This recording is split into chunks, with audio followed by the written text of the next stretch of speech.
மகிமையின் நாதனும் மகிமையின் உறைவிடமும் மகிமையின் ராஜாவும் ஆகிய இயேசு கிறிஸ்துவின் நாமத்தில் உங்கள் ஒவ்வொருவரையும் மகிமையின் பிரசன்னம் மூடுவதாக என்று ஆசீர்வதிக்கிறோம். அல்லேலூயா. உற்சாகமாயிருப்போமாக. தேவனுடைய வார்த்தை நம்மை ஆசீர்வதிக்கும்படியாய் ஒவ்வொரு வாரமும் அவர் அபிஷேகித்து கொடுக்கிறவராயிருக்கிறார். நன்றாய் கவனிக்க வேண்டும்.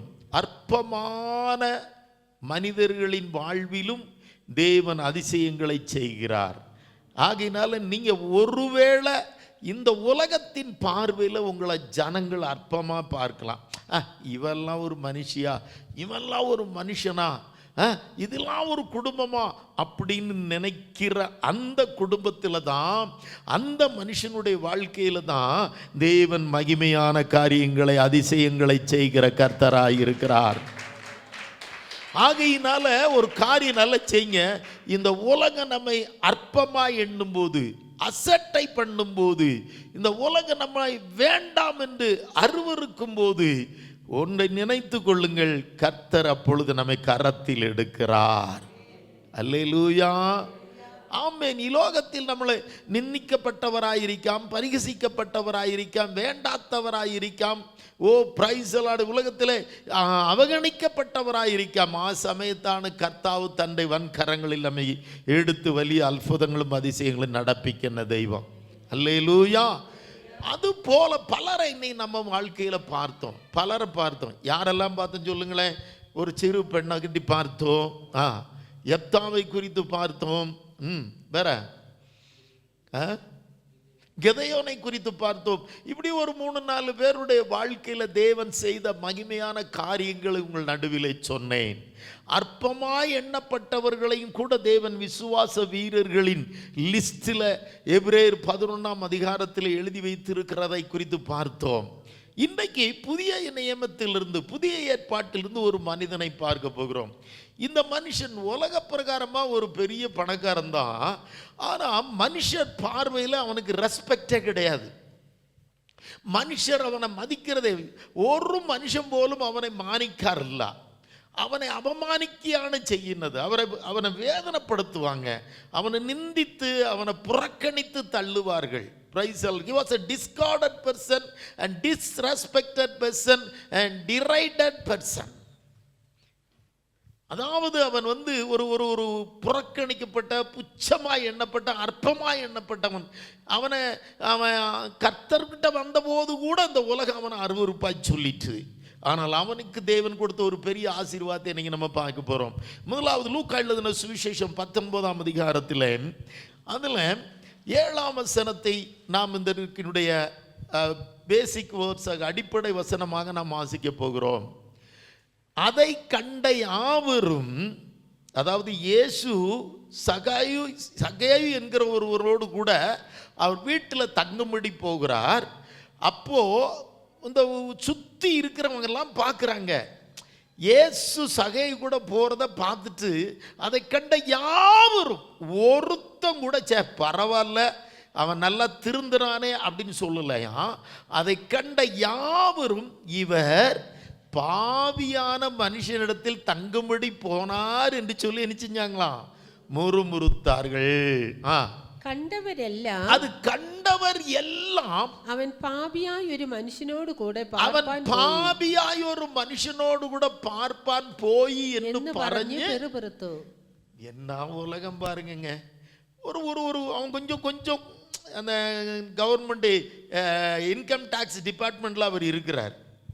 ரெவன்யூ டிபார்ட்மெண்ட்ல அவர் ஒரு ரோமன் கவர்மெண்ட்ல ஒரு பெரிய top most chief income tax officer. நல்லா கவனிக்கணும். ஒருவேளை கொஞ்சம் லஞ்சம், நிறைய கைக்கூலி, பிரைப்பு பண்ணிலாம் வாங்கி சொத்து சேர்த்துருப்பான்னு நினைக்கிறேன். ஆனால் ஒரு நாள் எப்படியாவது இயேசுவை பார்க்கணும்னு வர்றான். ஆனால் அந்த உலகம் அவனை வெறுக்குது. நல்லா கவனிக்கணும். அந்த பழைய பாவத்தையே சொல்லி வெறுக்குது, பழைய காரியங்களையே சொல்லி சொல்லி அவனை நிந்திக்குது. இவன்லாம் ஒரு மனுஷன், இவன் கூட ஆண்டவர் போறார் பாருங்களேன், இவன்லாம் ஒரு மனுஷனா, இவன் ஊரடிச்சு உலையில போட்டவன், இவன் கொள்ளையடிச்சவன், இவன் கைக்கூலியும் அடிச்சு ஏழைகளையும் எல்லாரையும் கொள்ளையடிச்சவன் அப்படின்னு சொல்லி இவன் கூட போறாரே இயேசுன்னு சொல்லி முறுமுறுத்தார்கள். அதாவது ஒரு அற்பமா பேசுறாங்க, ஒரு சீப்பா பேசுறாங்க, பழைய காரியங்களையே நினைத்து சொல். நம்ம வாழ்க்கையிலும் கூட நம் நல்லவர்களாய் மாறி இயேசுவோடு கூட போகும் பொழுது, இயேசு நம்முடைய வீட்டிற்கு வந்து நம்ம வீடு கிறிஸ்தவ வீடாக, கிறிஸ்து வாசம் பண்ணுகிற வீடாக மாறும்போது பக்கத்து வீட்டுக்காரன் மூலமாக பிசாசு கிரியேச்சுவோம். தம்பிமா நல்லா கவனிக்கணும், ஆண்கள் நல்லா கவனிக்கணும். நீங்கள் இயேசுவோடு கூட நடக்க ஆரம்பிக்கும் போதும், இயேசு உங்க கூட வர ஆரம்பிக்கும் போது, இவனை தெரியாதா, போன வாரம் வரைக்கும் எப்படி நடந்தான்னு தெரியாதா, இவளை தெரியாதா, இவ எப்படிப்பட்ட ஆளுன்னு தெரியாதா, இவ வீட்டிலையா இயேசு வந்தாரு, இவளா பைபிளை தூக்கிட்டு சர்ச்சுக்கு போறா. உலகம் கண்ட யாவரும், கண்டவரெல்லாம், ஒரு ஆளு கூட சரி இவன் இனியாவது நல்லா மாறட்டுமே, இனியாவது இவன் நல்லா இருக்கட்டுமேன்னு சொல்லி ஒரு ஆளு கூட சொல்ல மாட்டேங்கிறாங்க. பார்த்தீங்களா? இதுதாங்க இந்த உலகத்தினுடைய என்ன சொல்றது சுபாவமே. அதுதான், பாவத்தில் இருக்கிறவனை கண்டா பரிதாபப்படும் இந்த உலகம். ஆனா அதே பாவி பைபிளை தூக்கி நல்லவனா மாறி நல்ல வெள்ளைஞ்சுலையுமா போய் ஆலயத்துக்கு போக ஆரம்பிச்சா இவர் எப்பண்டா யோக்கியனா மாறிட்டான் அப்படிம்பாங்க. ரோட்டில் குடிச்சிட்டு 4 காலில் படுத்து கிடக்கும்போது பாருங்க, 4 பேர் சேர்ந்து தூக்கி கொண்டு போய் வீட்டில் போடுவான். பாவண்டா போகுது, தலைக்கு பூசு கூடி பூச்சி போலன்னு சொல்லுவான். ஆனால் அதே மனுஷன் மனம் திரும்பி பைபிளை எடுத்துக்கிட்டு சர்ச்சுக்கு வந்து நல்ல நீட்டாக ட்ரெஸ் பண்ணி சபைக்கு வர ஆரம்பித்தான்னு வைங்களேன், அந்த தூக்கிட்டு போன கோயிலுக்கெல்லாம் நிந்திப்பான். பாடுறா, ஏதோ இயேசுவா மாறிட்டா, ரொம்ப யோக்கியனா மாறிட்டான் அப்படின்னு இந்த உலகம் கிண்டல் அடிக்கும் பாருங்க. உங்களையும் கிண்டல் அடிச்சிருக்கும், உங்களையும் பரிகசித்திருக்கும், உங்களையும் நிந்திச்சிருக்கும். நீ இல்லாமா, நீ போன மாதம் எப்படி இருந்தேன்னு தெரியாதா, நீ போன வருஷம் எப்படி இருந்தேன்னு தெரியாதா, உன் வாய் எனக்கு தெரியாதா, உன் சுபாவம் எனக்கு தெரியாதா, இனி பாவியான ஸ்திரீ, இவளெல்லாம் துன்மார்க்க ஸ்திரீ, இவளெல்லாம் அடங்காதவன், இவனெல்லாம் பாவி, இவன் நடிக்கணும் அப்படின்னு சொல்லும் பொழுதுதான் கர்த்தர் உன்னை கரங்களில் எடுக்கிறார். அல்லேலூயா. இவை குறித்து, இந்த சகைபி குறித்து 2-3 காரியங்கள் ஏற்கனவே பண்ணின செய்தியிலே 1-2 கேட்காத 1-2 காரியங்களை நம்ம பார்க்க போறோம். முதலாவது, இவன் இருந்த ஊர் ஒரு சபிக்கப்பட்ட ஊருங்க. இவன் இருந்த தேசம், பார்த்திருந்த தேசம் ஒரு சபிக்கப்பட்ட தேசம். ஆனால் எந்த ஊர் அது? 19:1 படித்து பார்த்தீங்கன்னா தெரியும். அவர் எரிகோவில் பிரவேசித்து அதன் வழியாய் நடந்து போகையில், எரிகோங்கிற ஒரு பட்டணம், அவன் எரிகோவில் எத்தி கடந்து போகும்போது. ஆமென். என்ன ஊருங்க இவர் இருந்த ஊர்? எதுங்க? எரிகோ. எரிகோவை நீங்க பைபிள்ல எங்க பார்த்தாலும் நல்ல சம்பவம் எழுதியிருக்காது. எரிகோவில் குருடன்மாரை பற்றி எழுதியிருக்கும், இல்லைன்னா ஒரு கள்ளனுடைய கையிலே அகப்பட்ட ஒரு சமாரியனுக்கு ஒரு மனுஷனை குறித்து எழுதியிருக்கும். நீங்கள் லூக்கா எழுதின சுவிசேஷத்தில் 10ஆம் அதிகாரத்தில் பார்த்தீங்கன்னா தெரியும். எரிகோ என்பது கொள்ளைக்காரர்களும் சபிக்கப்பட்ட ஒரு தேசமாக இருந்தது என்பதற்கு 1-2 காரியங்களை நம்ம படிக்கலாம். ஒரு மனுஷன் என்ன செய்தாரா, எருசலேமிலிருந்து எரிகோவுக்கு போனானா. ஒரு மனுஷன் எங்கே போனானா? எருசலேமிலிருந்து எரிகோவுக்கு போகும்போது என்ன நடந்துதான்? Price the Lord. 10:30 நீங்கள் படித்து பார்த்தீங்கன்னா தெரியும். இயேசு பிரதியுத்தரமாக நீதி என்ன சொன்னார்? ஒரு மனுஷன் எருசலேமிலிருந்து எரிகோவுக்கு போகையில் கள்ளர் கையில் அகப்பட்டான். அவர்கள் அவன் வஸ்திரங்களை உரிந்து கொண்டு அவனை காயப்படுத்தி குற்றுயிராக விட்டு போனார்கள். வாய்க்காம், மலையாளத்தில் ஒன்று வாய்க்காம். ഒരു മനുഷ്യൻ യെരുശലേമിൽ നിന്ന് എരിഹോവിലേക്ക് പോകുമ്പോൾ കള്ളന്മാരുടെ കയ്യിൽ അകപ്പെട്ടു. ആരുടെ കയ്യിൽ അകപ്പെട്ടത്? ചൊല്ലുங்க. கள்ளன்மாருடைய கையில். அப்போ எரிகோ என்ன, யாருடைய தேசம் சொல்லுங்க? கள்ளன்மாருடைய தேசம். நல்லவனை பிடித்து கொள்ளையடித்து அது வாய்ச்சது இருக்கு. കള്ളന്മാരുടെ കയ്യിൽ അകപ്പെട്ടു. ஆ, അവർ അവനെ വസ്ത്രമഴിച്ച് മുറിവേൽപ്പിച്ച് വസ്ത്രം അഴിച്ചു, നഗ്നനാക്കി, മുറിവേൽപ്പിച്ചു, അർദ്ധപ്രാണനായി വിട്ടേച്ചു പോയി. അർത്ഥപ്രാണനായി വിട്ടേച്ചു പോയി.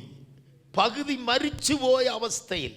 அப்ப எரிகோ என்பது ஒரு சபிக்கப்பட்ட கள்ளன்மார் இருக்கிற ஊர்ல தான் இவனும் இருந்தாங்க.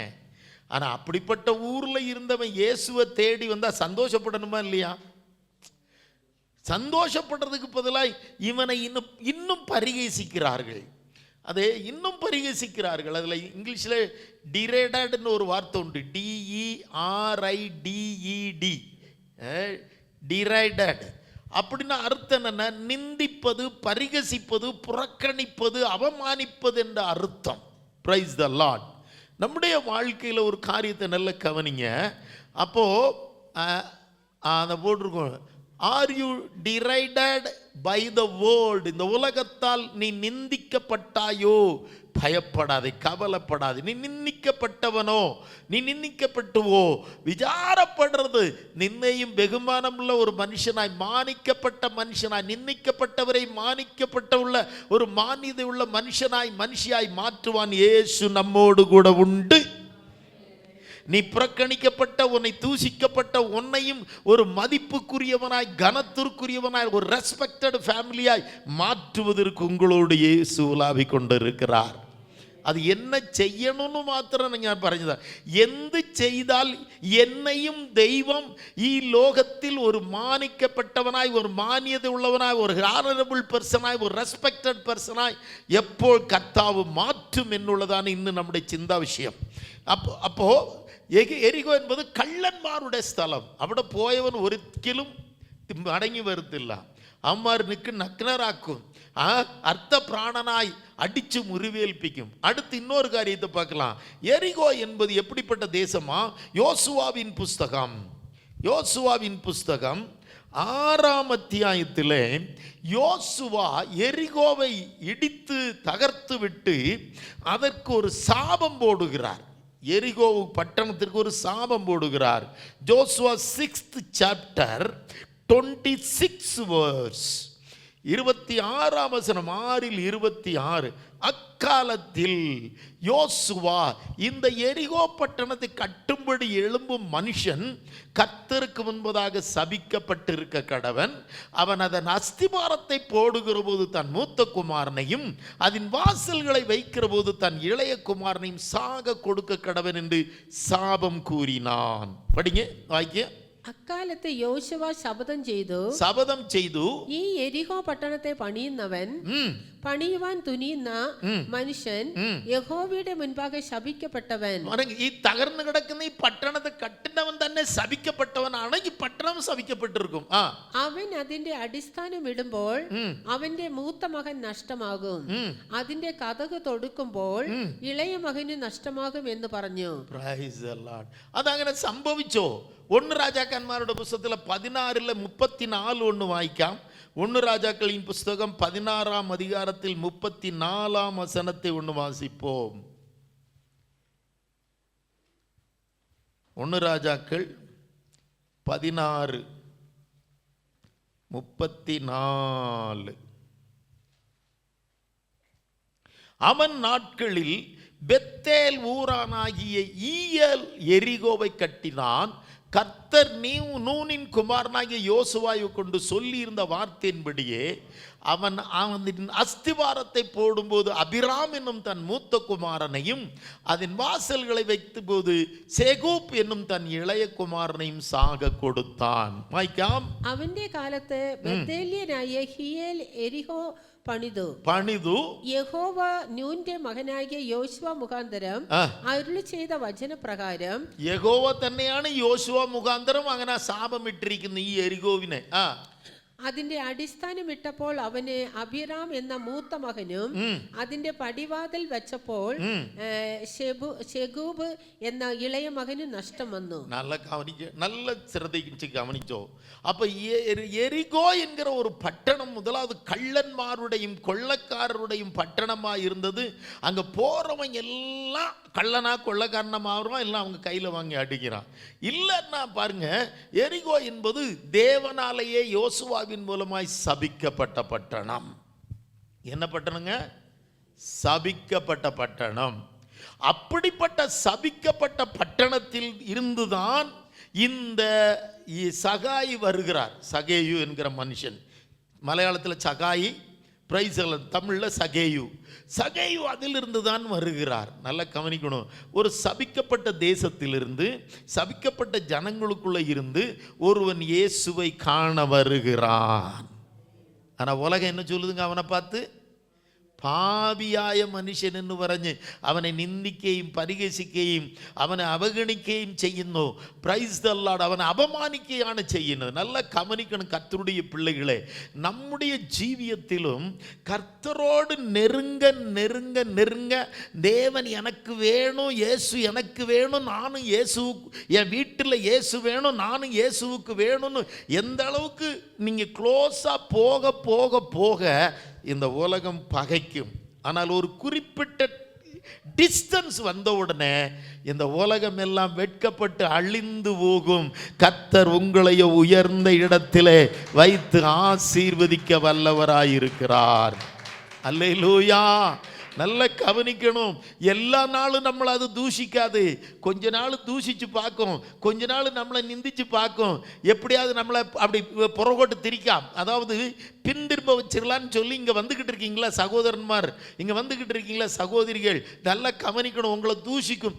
நீ எல்லாம் திருந்த போறியாக்கும், நீ எல்லாம் யோக்கியனாக்கும், நீ இப்படி நடந்தவன் தெரியாதாக்கும், இயேசுவான் வீட்டுக்கு வந்துட்டாராக்கும், நீ இயேசுவை பார்க்க போறியாக்குன்னு சொல்லி கொஞ்ச நாள் தான் சொல்லுங்க. ஆனால் ஒரு குறிப்பிட்ட ஒரு சர்டைன் டைம் வந்த உடனே என்ன நடக்கும் தெரியுமா? உலகம் ஆச்சரியப்படும் விதத்தில் உன்னுடைய வீடு ஆசீர்வதிக்கப்படும். அங்கே என்ன நடக்குதுன்னு ஒன்று பாருங்க. 19ஆம் அதிகாரத்தில் அதையும் சொல்லிட்டு நான் ஒரு 2 காரியத்தை மட்டும் நான் சொல்கிறேன். லூக்கா 19ல் இப்போ இவங்க எல்லாரும் முறுமுறுத்த உடனே இயேசு ஒரு அனுக்கிரகம், ஒரு வாக்குத்தத்தம், ஒரு ஆசீர்வாதம் இவனுக்கு கொடுக்கிறார். என்ன கொடுக்கிறார்? Praise the Lord. 9ஆம் வசனம் 19:9, லூக் 19:9. இயேசு அவனை நோக்கி, இன்றைக்கு இந்த வீட்டிற்கு ரட்சிப்பு வந்தது, இவனும் ஆபிரகாமுக்கு കുമാരനായിരിക്കാനേ. മലയാളത്തിൽ ഒന്ന് വായിക്കാം ആ വാക്കുത്തത്തം. യേശു അവനോട്, ഇവനും അബ്രഹാമിന്റെ മകനാകയാൽ ഇന്ന് ഈ വീടിന് രക്ഷ വന്നു. നല്ല കവനിങ്ങ. ഈ 2 അനുഗ്രഹത്തിന്റെ ആഴമൊന്ന് ഞാൻ ആദ്യം മനസ്സിലാക്കി കൊടുക്കാം. தேவன் சொன்ன இந்த 2 வார்த்தையினுடைய இந்த ஆசீர்வாதங்களுடைய ஆழத்தை முதலாவது நான் சொல்லுகிறேன். கவனமாய் கேட்கணும் கர்த்தருடைய பிள்ளையே. இவனும் ஆபிரகாமின் குமாரனாய் இருக்கிறான். உலகம் என்ன சொல்லுச்சு? பாவியான மனுஷன் சொல்லுச்சு. ஆனா கர்த்தர் உன்னதங்களில் உயர்த்தி ஆபிரகாமனுடைய சந்ததியிலே அவனுடைய பேரை எழுதினார். ஹல்லேலூயா. உலகம் பாவின்னு சொல்லுது. கர்த்தர் இவனை பரலோகத்தில் இருக்கிற ஆபிரகாமினுடைய குமாரனாக கர்த்தர் உயர்த்தி ஆசீர்வதிக்கிறார். உலகம் நிந்திக்கப்பட்டவன், கொள்ளையடிச்சவன் சொல்லுது. கர்த்தர் சொல்றார், இன்னைக்கு இந்த வீட்டிற்கு ரட்சிப்பு வந்தது, விடுதலை வந்தது. சாபத்திலிருந்து விடுதலை, பாவத்திலிருந்து விடுதலை, தரித்திரியத்திலிருந்து விடுதலை, சர்வத்திலும் ரோகங்களிலிருந்து விடுதலை. ரட்சிப்பு என்றால் விடுதலை வந்த குடும்பமாக தேவன் ஆசீர்வதிக்கிறார். அல்லேலூயா. உலகம் நம்மளை சொல்லும் போது தேவனை நீ இறுக்கி பிடிக்கணும், உடனே சோர்ந்து போயிடக்கூடாது. அது சொன்ன அதை நான் பாயிண்ட்டை சொல்கிறேன். 2-3 சுருக்கி சொல்கிறேன். நான் நல்லா புரிகிற மாதிரி சொல்கிறேன். நல்லா கவனிங்க. உலகம் நம்மளை நிந்திக்கும் போது, உலகம் நம்மளை தூஷிக்கும் போது இயேசுவை தேடுகிறத விட்டுறக்கூடாது. வீட்டில் பாடுவதை விடக்கூடாது, பைபிள் எடுப்பதை விட்டுறக்கூடாது. தூஷிப்பு உலகம் சொல்லும். ஆனால் குறிப்பிட்ட டைம் வந்த உடனே கர்த்தர் உலகத்திலிருந்து உன்னதங்களில் உயர்த்துவார். எவ்வளவு உயர்த்துவார் தெரியுமா? ஆபிரகாமினுடைய குமாரனுக்கு இருக்கிற ஆபிரகாம் எப்படிப்பட்ட சீமானா இருந்தார் தெரியுமா? ஆதியாகமத்தின் உற்பத்தி புஸ்தகம், ஆதியாகமம் நல்லா படிச்சு பார்த்தீங்கன்னா தெரியும். 24ஆம் அதிகாரம் நினைக்கிறேன். ஆதியாகமம் உற்பத்தி 24ல் ஆபிரகாமை குறித்து அவனுடைய வேலைக்காரன் ஒரு வார்த்தை சொல்றான் பாருங்க. பொண்ணு பார்க்குற டைம்ல. Praise the Lord. ஆதியாகமம் ஜெனிசஸ் 24:34-35. Genesis 24 verse 34 and 35. அப்பொழுது அவன், நான் ஆபிரகாமினுடைய ஊழியக்காரன், கர்த்தரின் எஜமானை ஆபிரகாமை உலகத்தில் இருக்கிறவனிலேயே உன்னதங்களில் ஆசீர்வதித்து இருக்கிறார். அவர் எப்படி இருக்கிறாராம்? சீமானாய் இருக்கிறார்.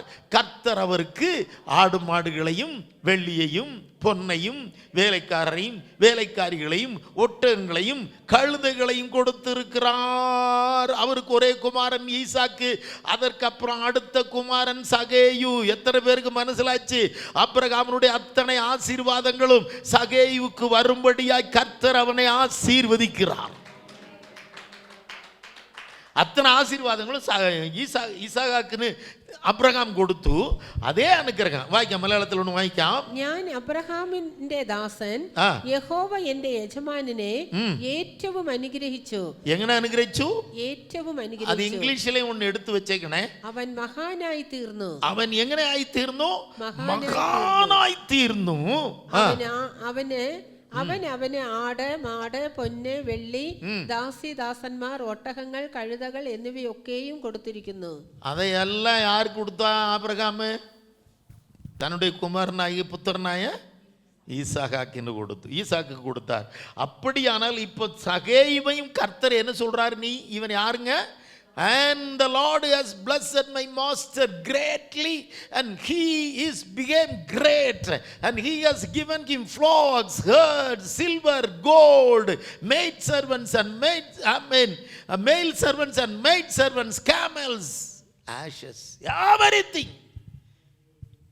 He is the greatest wealthy man in the nation on those days. அந்த நாட்கள் அவர் சீமானாய் இருந்தார், மகானாயிருந்தும். அப்போ கர்த்தர் சகாயை எப்படி மாத்தினார்? இப்போ சகையை இப்போ எப்படி மாத்திட்டாரு? மகானாய் மாத்தினார், சீமானா மாத்திட்டார். எத்தனை பேருக்கு புரியுது?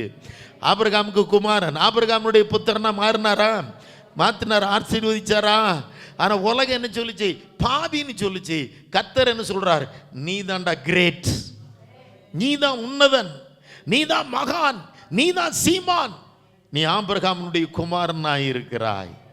அல்லேலூயா, அல்லேலூயா.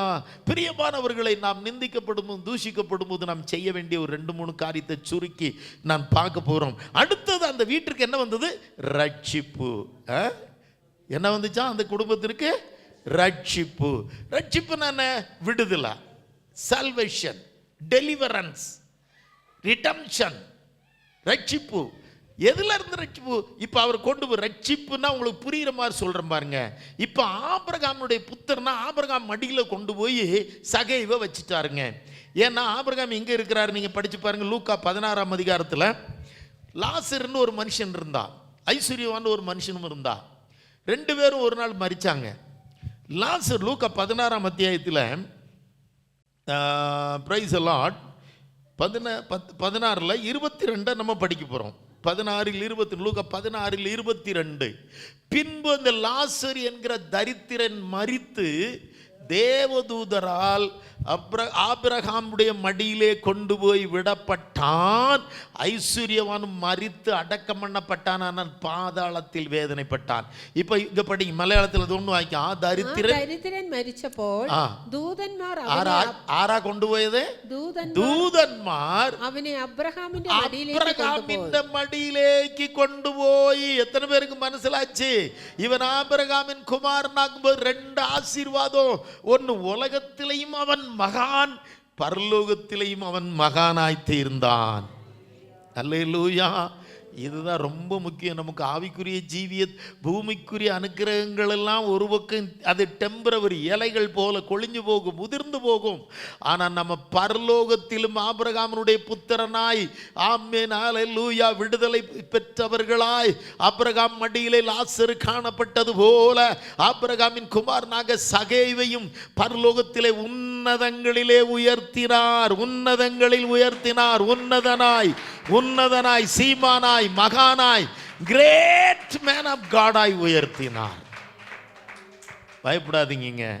உங்களுக்கும் அதே லைஃப்பை கர்த்தர் வச்சிருக்காரு. இங்கே இருக்கிறவங்க நம்ம எல்லாருமே கர்த்தருடைய இந்த உலகத்தின் பார்வையில் அற்பமாக எண்ணப்பட்டவர்கள் தான்.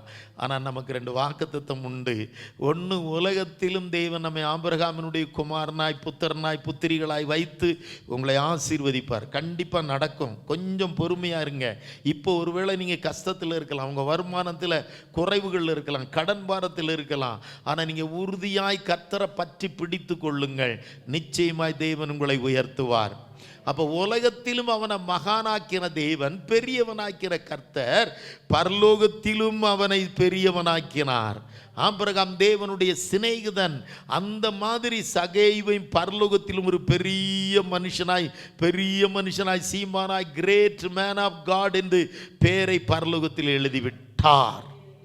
அப்போ இங்கேயும் அவன் பெரிய ஆளு, பரலோகத்தில் அவன் பெரிய ஆள். இவிடேயும் அவன் மகானாய் தீர்ந்தும் சொர்க்கத்திலும் அவன் மகானாய் தீர்ந்தும். அதுதான் பிரதானம். இங்கே மட்டும் மகானாய் இருக்க, பெரியவனாக இருக்கிற, சீமானா இருக்கிறது பிரயோஜனம் கிடையாது. அங்கேயும் நம்ம யாரா மாறிடணும். சரி, அதற்கு காரணம் என்ன? இப்ப சகேவை குறித்து முதலாவது அவன் நிந்திக்கப்பட்டார், தூஷிக்கப்பட்டார், புறக்கணிக்கப்பட்டார், அவன் அவகணிக்கப்பட்டு treated by the world. Praise the Lord.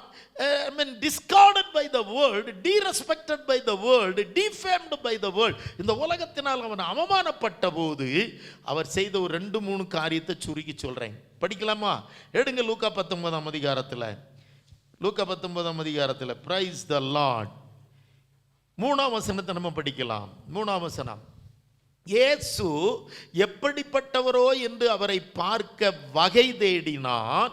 அவன் குள்ளனானபடியினால் ஜனக்கூட்டத்தில் அவரை കാണக்கூടാமல். വായിക്കാം. യേശു എങ്ങനെയുള്ളവൻ എന്ന് കാണുവാൻ ശ്രമിച്ചു. വളർച്ചയിൽ കുറിയവനാകൊണ്ട് പുരുഷാരം നിമിത്തം കഴിഞ്ഞില്ല. Praise the Lord. First point நல்லா கவனிங்க.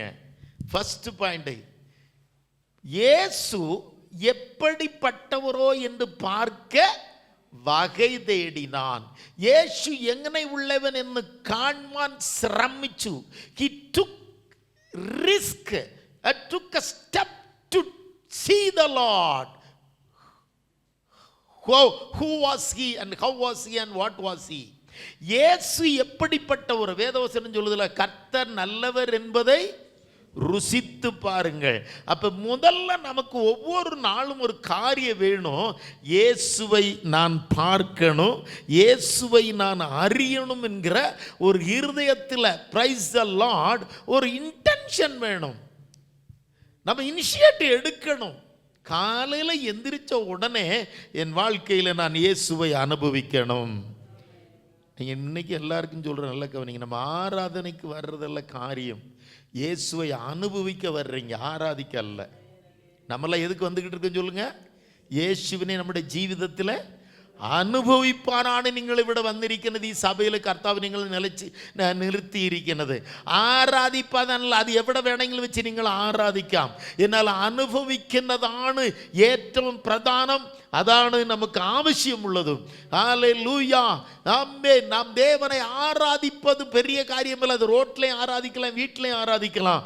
ஆனால் வசனத்தை கேட்கும்போது இந்த இயேசு எப்படிப்பட்டவர், அவர் சர்வ வல்லவர், அவர் சிநேகமான தெய்வம், அவர் கருணா சம்பன்னன், அவர் காருண்யவான், அவர் கிருபையுள்ளவர், அவர் இரக்கமுள்ளவர், அவர் மகிமையுள்ளவர், அவர் ஐஸ்வர்யம் உள்ளவர், அவர் சர்வ வல்லவர். இதை நான் அனுபவிக்கணும். எங்கனை உள்ளவன் என்று காண்பான் அவன் ശ്രമിച്ചു. நம்முடைய வாழ்க்கையில் ஒவ்வொரு நாளும் கர்த்தரை நம்ம பார்க்க ശ്രമിக்கணும், ட்ரை பண்ணணும், முயற்சி எடுக்கணும். காலையில் எந்திரிச்சு பைபிள் ஈஸியில் படிக்க முடியாது. சோம்பேறித்தனம் நம்மளை மூடு. பிசாசு சொல்லுவான், எவ்வளவு டயர்டாக இருக்க, டியூட்டிக்கு டைம் ஆயிடுச்சு, நாளைக்கு படிக்கணும். இல்லை, you must read the Bible. You must say to your body. நம்ம பாடியோட சொல்லணும், நான் இயேசுவை பைபிளில் பார்த்துட்டு தான் போவேன். நீ பைபிளை வாசிக்கும் போது யாரை பார்க்குறீங்க தெரியுமா? when you go through the Bible, you are viewing the God, you are seeing the Lord Jesus Christ's face in the word of God. நீங்க கர்த்தருடைய முகத்தை பார்க்குறீங்க மக்களே. பைபிள் படிக்கும்போது நீங்க யாரை பார்க்குறீங்க தெரியுமா? இயேசு எப்படிப்பட்டவரோன்னு இதில் எழுதி இருக்குது பார்த்தீங்களா?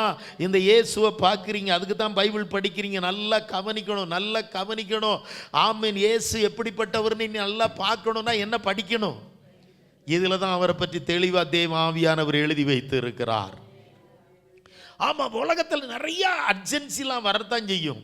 அர்ஜென்சி நிறைய, ஐயோ வேலைக்கு டைம் ஆச்சு, அதுக்கு டைம் ஆச்சு, பிளைனுக்கு டைம் ஆச்சு, பஸ்ஸுக்கு. நோ, என் இயேசுவை காணாமல் நான் எங்கும் போவதில்லை. அல்லேலூயா. என் ஆசையெல்லாம் என் இயேசுதானே, அவர் பொன்முகம் தான் நான் பார்க்கணுமே. என் ஆசையெல்லாம் என் இயேசுதானே, அவர் பொன்முகம் தான் நான் பார்க்கணுமே. என் இயேசுவை நாம் காணும் இடம் வேத வசனம். ஒன்று வசனத்தில் நீ இயேசுவை காணலாம் எப்படிப்பட்டவர்னு, அல்லது கண்ணை மூடி செபிக்கும் போது இயேசுவை காணலாம் தரிசனத்தில். Praise the Lord. ஆக இவர் கோடீஸ்வரங்க, நிறைய அந்த ஊர்ல பெரிய பணக்காரன், ஐஸ்வர்யவான், சம்பன்னன். ஏன்னா chief income tax officer, chief income tax officer, பைசாவுக்கு குறவில்லை. ஆனால் அவன் அதெல்லாம் பார்க்கல, அதெல்லாம் தூர எடுத்து போட்டான். எனக்கு இந்த பணமெல்லாம் பெருசு. அவன் என்ன செஞ்சான் தெரியுமா? இயேசுவை பார்க்குறதுக்கு என்ன இனிஷியேட் எடுத்தார் தெரியுமா? தன்னுடைய ஈகோ ப்ராப்ளத்தெல்லாம் தூர எடுத்து போட்டார். கோடீஸ்வரனுங்கிற எண்ணத்தெல்லாம் எடுத்து போட்டார். அந்த ஈகோ ப்ராப்ளத்தை எல்லாம் தூர எடுத்து போட்டுட்டு தான் இயேசுவை பார்க்க போனார். இயேசுவை தேடணும்னு சொன்னால் ஈகோ நமக்கு வரக்கூடாது. நம்மளை சுற்றியில் இருக்கிறவங்க ஐயோ என்ன நினைப்பாங்களோ, நான் யார் தெரியுமா, நான் பெரிய ஆளாச்சே, நான் பெரிய ஆஃபீஸர் ஆச்சே, நான் பெரிய மேனேஜர் ஆச்சே, இல்லைன்னா நான் பெரிய அட்வொகேட் ஆச்சே, இல்லை நான் பெரிய டாக்டர் ஆகிட்டேனே, இல்லைன்னா நான் பெரிய ஆஃபீஸர், எப்படி நான் பைபிள் எடுத்து படித்தா என்ன நினைப்பாங்க, நான் எப்படி பைபிளை படிக்க, எப்படி நான் ஜெபிக்க? நோ, ஒரு நாளும் நீ அப்படி நினைக்கவே கூடாது.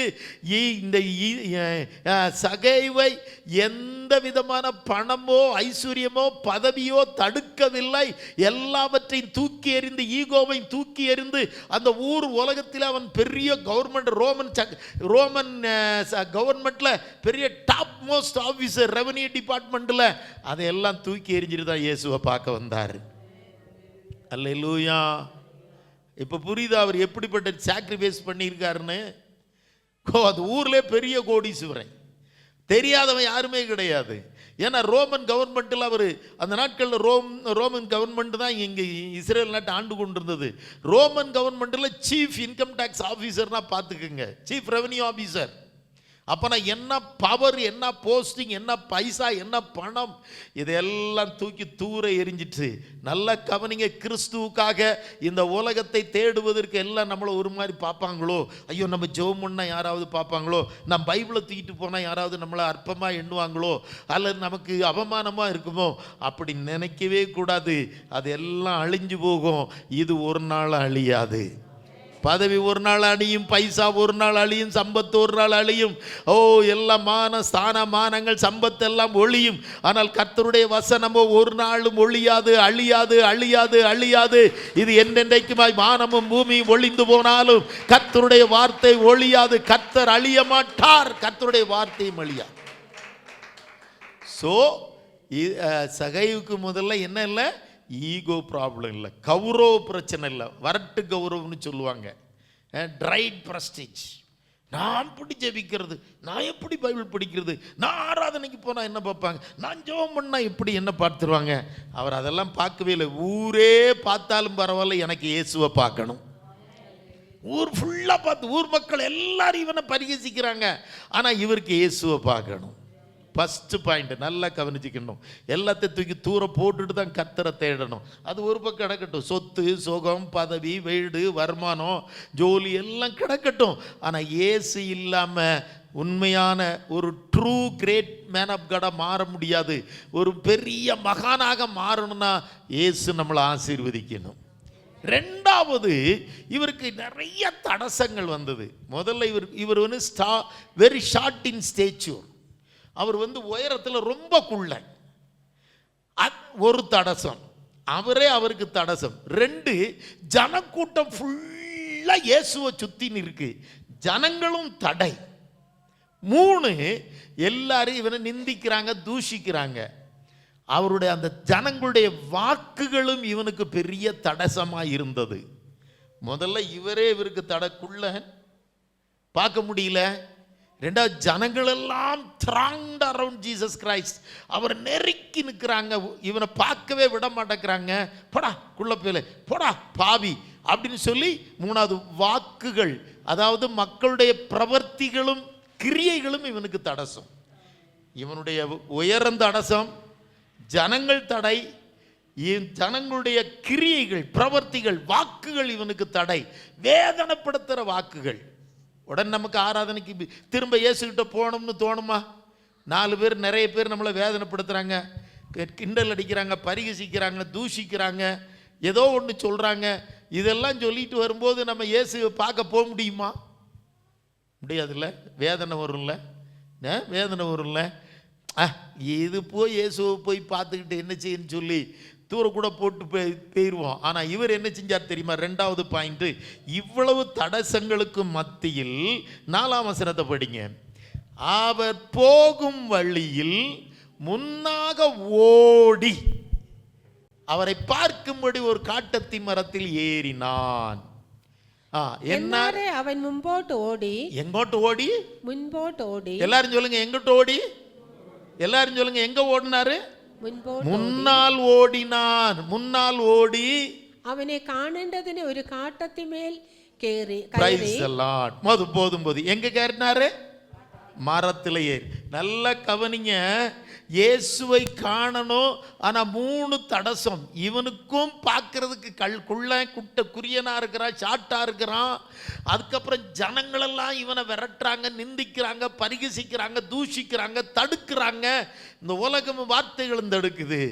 ஆனா இவன் புறகோட்டெல்லாம் ஓடியது. இவன் பின்னால ஓடல. எங்க ஓடுனாரா? முன்னோக்கி ஓடுனான். எங்கோட்டு ஓடுனான் சொல்லுங்க? முன்னோக்கி ஓடுனான். நான் பவுல் சொல்லுகிறார் பிலிப்பியர்ல, நான் ஒன்று செய்கிறேன், பின்னானவைகளை மறந்து முன்னானவைகளை நாடி பரம அழைப்பின் பந்தய பொருளுக்காக ലക്കை നോക്കി ലാക്കിലേക്ക് ഞാൻ ഓടുന്നു. പിന്നാനവകളെ മറக்கிறேன், പുറകോട്ടുള്ളത് ഞാൻ മറക്കുകയാണത്, മുമ്പിലുള്ളത് ഞാൻ ആഞ്ഞും കൊണ്ട് എൻ്റെ യേശുവിനെ നോക്കി ഞാൻ ഓടുന്നു. I am moving forward, I am running forward, oh no backward. முன்னால் ஓடுகிற பழக்கம் இருக்கணும், பின்னால் ஓடக்கூடாது. திரிஞ்சு நோக்கிறது. பாடுவாங்க, இயேசுவின் பின்னால் நானும் செல்வேன், திரும்பி பார்க்க மாட்டேன், திரும்பி பார்க்க மாட்டேன். திரும்பி பார்க்காம ஓடணும். Praise the Lord. அப்போ முதல்ல ஈகோ எல்லாம் எடுத்து தூர போட்டு, தன்னுடைய பணம், பதவி, பட்டம் எல்லாம், ஈகோ ப்ராப்ளம் எல்லாத்தையும் எடுத்து, தனக்குள்ள இருக்கிற பிரஸ்டிஜ் இஷ்யூ ஃபுல்லாக எடுத்து தூர எரிஞ்சிட்டு இயேசுவை அனுபவிக்க வகை தேடினான். நம்ம பைபிள் படிக்கணும்னாலும் சில காரியங்கள், ஆராதிக்கணும், பைபிள் படிக்கணும், ஆராதனைக்கு போகணும், உபவாசிக்கணும், ஜெபிக்கணும்னா சில சில பிரஸ்டீஜ் மேட்டர் நம்மளை தடுக்கும். அப்போ சொல்லணும், இயேசு கிறிஸ்துவின் நாமத்தில் இவைகளெல்லாம் விட என் இயேசு பெரியவர், அவரை காணாமல் நான் இருக்க முடியாது. 2வது, என்ன தடசம் வந்தாலும் புறகோட்டல், அதாவது பின்னால் நோக்கி ஓட மாட்டேன், முன்னோக்கியே ஓடுவேன். பரம அழைப்பின் பந்தய பொருளை நோக்கியே ஓடுவேன். മുമ്പിൽ ഉള്ളത് ആഞ്ഞുകൊണ്ട് ആമേൻ സ്വർഗത്തിൽ ആ വെളി ലഭിക്കുവാൻ ആമേൻ ലാക്കിലേക്ക് തന്നെ ഞാൻ ഓടും. அல்லேலூயா. சோர்ந்து போகக்கூடாது, தளர்ந்து போகக்கூடாது. கிண்டல் அடிக்கிறான், தூஷிக்கிறான், வீட்டில் அவங்க சொல்கிற இவன் சரியில்லை, ஹஸ்பண்டு சரியில்லை, இல்லை மாமியார் சரியில்லை, மருமகா சரியில்லை, எல்லாரும் என்ன பரிகாசம் பண்ணுறாங்க. நான் என்னத்தை பைபிளை படிக்க ஜெபிக்க? கொஞ்ச நாளைக்கு தான் செய்ய முடியும். கர்த்தர் உன்னை அந்த குடும்பத்திலே பெரிய மகனாக மகளாய் உயர்த்துவதற்கு 1 செகண்ட் போதும், 1 செகண்ட் போதும், 1 செகண்ட் போதும். 3வது பாயிண்ட், 3வது பிரதானமான பாயிண்ட். இப்போ என்னாச்சுன்னா, இவர் உடனே இயேசு அந்த பக்கத்தில் வர்றாரு. பக்கத்தில் வந்தோடனே கரெக்டாக சகை மேலே உட்கார்ந்துருக்கிறத இயேசு பார்க்குறாரு. இறங்கி வானா, அவன் வீட்டில் இன்னைக்கு தங்கணும், நின்ற வீட்டில் ஞான் பார்க்கானுண்டு இன்னு പാർപ്പാനുണ്ടെന്ന് പറഞ്ഞ് അവനെ ഇറങ്ങി വരാൻ പറയുന്നു. ഇതിലെല്ലാം கருத்துக்கள் பாயிண்ட்ஸ் உண்டு. எனக்கு இன்னைக்கு சொல்ல டைமில் இன்னைக்கு சொல்கிற மூணாவது பாயிண்ட்டை நான் சொல்லிடுறேன். உடனே அவர் சந்தோஷத்தோடு இறங்குறார். எப்படி இறங்கினாரா? எப்படி இறங்கினார்னு பைபிளில் சொல்லியிருக்கு. 6ஆம் வசனத்தில் அவன் சீக்கிரமாக இறங்கி சந்தோஷத்தோடு அவரை அழைத்து கொண்டு போனான். என்ன வேணும்? சந்தோஷத்தோடு அவனை கை கொண்டு. அதாவது பைபிள் படிக்கிறதோ, ஜெபிக்கிறதோ, ஆராதிக்கிறதோ, ஆராதனைக்கு போகிறதோ, கர்த்தருக்கு எதையாயிலும் செய்வதோ எல்லாம் எப்படி செய்யணும்? சந்தோஷத்தோடு செய்யணும். சந்தோஷத்தோடு செய்யும் போது தான் இப்போ உலகம் தூஷிக்குது. அடுத்த தூஷி, இவன் பாபியான மனுஷங்கிட்ட போன தங்கும்படி போனார்னு பிரதானமான பாயிண்ட்டை நான் சொல்கிறேன். இதை கண்ட யாவரும் இவன் பாவியான மனுஷனிடத்தில் தங்கும்படி போனார்ன உடனே 8ஆம் வசனம் ரொம்ப பிரதானங்க. சகேயு நின்று கர்த்தரை நோக்கி, ஆண்டவரே, என் ஆஸ்திகளில் பாதியை ஏழைகளுக்கு கொடுக்கிறேன். நான் ஒருவனிடத்தில் எதையாகிலும் அநியாயமாய் வாங்கினது உண்டானால் നാലത്തനയായി തിരുമ്പ സെലുത്തുகிறேன் என்றான். മലയാളത്തിലൊന്ന് വായിക്കാം, ഞാൻ പറഞ്ഞ് അവസാനിപ്പിക്കട്ടെ. സഗായിയോ നിന്ന് കർത്താവിനോട്, കർത്താവേ, എന്റെ വസ്തുവകയിൽ പാതി ഞാൻ ദരിദ്രർക്ക് കൊടുക്കുന്നുണ്ട്. വസ്തുവകയിൽ പാതി ഞാൻ ദാരിദ്ര്യർക്ക് കൊടുക്കുന്നുണ്ട്. വല്ലതും ചതിവായി വാങ്ങിയിട്ടുണ്ടെങ്കിൽ, വല്ലതും കൈക്കൂലിയോ ചതിച്ചോ വാങ്ങിയിട്ടുണ്ടെങ്കിൽ 4 മടങ്ങ് മടക്കി കൊടുക്കുന്നു എന്ന് പറഞ്ഞു. 4 ഇരട്ടിയായിട്ട് മടക്കിയും കൊടുത്തേക്കാന്ന് പറഞ്ഞു. ഇங்க என்ன நடந்துச்சுன்னு நான் சொல்றேன். இயேசு கூட போகும்போது உலகம் இயேசுவை இவனை மாத்திரம் பரிகசிக்கல, இயேசுவையும் பரிகசிக்கிறாங்க. இவரெல்லாம் போய் பாரு, எப்படிப்பட்ட ஆளுகிட்ட போறாருன்னு சொல்லி இயேசுவையும் தூஷிக்கிறாங்க, இயேசுவையும் அவமானப்படுத்துறாங்க. பிரியமானவர்களே, உங்களை அன்போடு நான் ஒரு காரியம் கேட்டுக்கொள்ளுகிறேன். நீங்கள் ஒரு காரியத்தில் ரொம்ப ஜாக்கிரதையாக இருக்கணும். நீ என்ன செஞ்சாலும் உன்னை மாத்திரம் இந்த உலகம் திட்டாது, இயேசுவையும் தூஷிக்கும். உன்னால் இயேசுவினுடைய நாமமும் என்ன செய்யப்படும்? கிறிஸ்துவனுடைய நாமமும் தூஷிக்கப்படும். அதனால் நீங்களாம் தயவு செய்து என்ன பேசினாலும் சரி, என்ன ட்ரெஸ் போட்டாலும் சரி, குடித்தாலும் சரி, புசித்தாலும் சரி, என்ன பேசினாலும் சரி, எதை செய்தாலும் ஜாக்கிரதையாக செய்யணும். ஏன்னா உங்களை மாத்திரம் இயேசு தூஷிக்காது. நீ ஸ்கூலிலேயோ, வேலை ஸ்தலத்திலேயோ, அல்லது வீட்டிலேயோ, லைன்ஸிலேயோ நீ ஏதாவது ஒரு தெற்று செய்தால், ஒரு பாவம் செய்தால், ஒரு தப்பு பண்ணி, இயேசுவையும் இந்த உலகம் உன்மூலமாய் தூஷிக்கும். இயேசுவினுடைய நாமமும் உன்மூலமாய், கிறிஸ்துவினுடைய நாமம் உன்மூலமாய் தூஷிக்கப்படும். அந்த தூஷிக்கப்படாதபடிக்கு நாம் உடனே மனம் திரும்ப வேண்டும். இது தூஷிக்கப்பட்ட உடனே 3வது பாயிண்ட் சகை என்ன சொன்னார் தெரியுமா? அந்த இடத்துல ஐயோ, என் கூட இயேசு வர்றதுனால தானே இயேசு கிறிஸ்துவனுடைய நாமமும் தூஷிக்கப்படுது, என்னையும் தூஷிக்கிறானுங்க, என் கூட வர்ற இயேசுவையும் தூஷிக்கிறானுங்க, நான் நீலாம் ஒரு கிறிஸ்தவனான்னு சொல்லி என்னையும் கேட்குறாங்க, இவரும் ஒரு மனுஷனா, இவர் போய் இவன் கூட பாவி கூட போறாருன்னு என் கூட இயேசு வர்றதுனால தானே இயேசுவுக்கு கெட்ட பேரு, இயேசுவுக்கு அவமானம், நான் செய்த பாவம் தானே இதையெல்லாம் இவருக்கு அவமானத்தை கொண்டு வந்தது என்று சொல்லி அந்த இடத்திலேயே ஆயிரக்கணக்கான ஜனங்களுக்கு நடுவிலே வச்சு தன் பாவங்களை அறிக்கை செய்கிறார். அல்லேலூயா. ആ സ്ഥലത്ത് വെച്ച് തന്നെ എവിടെ വെച്ച് അവർ ഇവനെയും യേശുവിനെയും അപമാനിച്ചുവോ, നിന്ദിച്ചുവോ, പരിഹസിച്ചുവോ, ആ സ്ഥലത്ത് വെച്ച് തന്നെ പബ്ലിക്കായിട്ട് തന്നെ അനേകരുടെ മധ്യേ വെച്ച് തന്നെ അവൻ തൻ്റെ പാപങ്ങളെ ഏറ്റു പറഞ്ഞു. உடனே அவன் சொல்லிட்டான், அண்டவரே, என்னால் உம்முடைய நாமம் தூஷிக்கப்படக்கூடாது. நான் ஏதாவது லஞ்சம், கைக்கூலி, சதிச்சு எவனையாவது ஏமாற்றி வாங்கியிருந்தேன்னா இப்போ சொல்கிற ஆண்டவரே, என் சொத்தெல்லாம் விற்று 10 ரூபா வாங்கியிருந்தா 40 ரூபா திருப்பி கொடுத்துட்றேன், 100 ரூபா வாங்கியிருந்தா 400 ரூபா திருப்பி கொடுத்து விடுகிறேன் என்று சொல்லி அந்த இடத்திலே வைத்து ஜனங்களுக்கு நடுவிலே அவன் தன் பாவங்களை அறிக்கை செய்தான். வேதவசனம் சொல்லுகிறது, தன் பாவங்களை மறைக்கிறவன் வாழ்வடைய மாட்டான், அதை அறிக்கை செய்து விட்டு விடுகிறவனோ இரக்கம் பெறுவான். அப்ப இந்த 3வது பாயிண்ட் ரொம்ப பிரதானமானது, வெரி வெரி இம்பார்ட்டன்ட் பாயிண்ட். நான் ரொம்ப ஜாக்கிரதையா இருக்கணும். இப்ப நான் ஒரு தப்பு செய்தால் என்ன மாத்திரம் இந்த உலகம் தூஷிக்காது, நான் ஆராதிக்கிற, நான் பிரசங்கிக்கிற இயேசுவையும் இந்த உலகம் தூஷிக்கும். அப்ப ஏன் மூலமா இயேசு கிறிஸ்துவனுடைய நாமம் என்ன செய்யப்படக்கூடாது? ஆமாம், நான் பேசுகிற வாய் அசிங்கமாக கெட்ட வார்த்தையை சீத்த வெளியுள்ளோ தெரியோ என்னமோ நீ எதையோ செய்தனா பக்கத்தில் இருக்கிற புறஜாதிகள் ஜாதிகள் உங்களை பார்க்கும்போது ஏசப்பாவினுடைய பேரையும் அவமானப்படுத்துவாங்க. தயவு செய்து எந்த சூழ்நிலை, நீ வீட்டில் சண்டை போட்டாலும் சரி, மாமியார் மருமகள் சண்டை போட்டாலும் சரி, புருஷனும் மனைவியும் ஒய்ஃபும் சண்டை போட்டாலும் சரி, நீ செய்கிறதுல கர்த்தருடைய நாமம் தூஷிக்கப்படுமானால் உடனே நீ மனம் திரும்பணும். பக்கத்து வீட்டுக்காரங்க சொல்லக்கூடாது, இவெல்லாம் சர்ச்சுக்கு போறா பாரு, என்ன கத்துறா, இவெல்லாம் பேய் மாதிரி கத்துறா, இவெல்லாம் இப்படி இருக்கா, இவெல்லாம் இப்படி சண்டை போடுறான், இவெல்லாம் இப்படி இருக்கிறான், வீட்டில் பாரு ஒரே அடியும் சண்டையும் பகலமா இருக்கு, இவன் பாரு பீடி அடிச்சுட்டு அலைறான், இவன் பாரு தண்ணி அடிச்சுட்டு அலைறான், இவன் பாரு போதைப் பொருட்கள் மற்ற கூட்டு சேராத கூட்டு கூட சேர்ந்து துன்மார்க்கர் கூட சுத்துறான்னு சொல்லி இவனும் இயேசுவை தேடி சர்ச்சுக்கு போறானான்னு சொல்லி நம்மை வைத்து இயேசு தூஷிக்கப்படாதபடிக்கு நாம் நம்மை சுத்திகரித்து கொள்ளணும். அல்லேலூயா. அதை செய்த உடனேயே இயேசு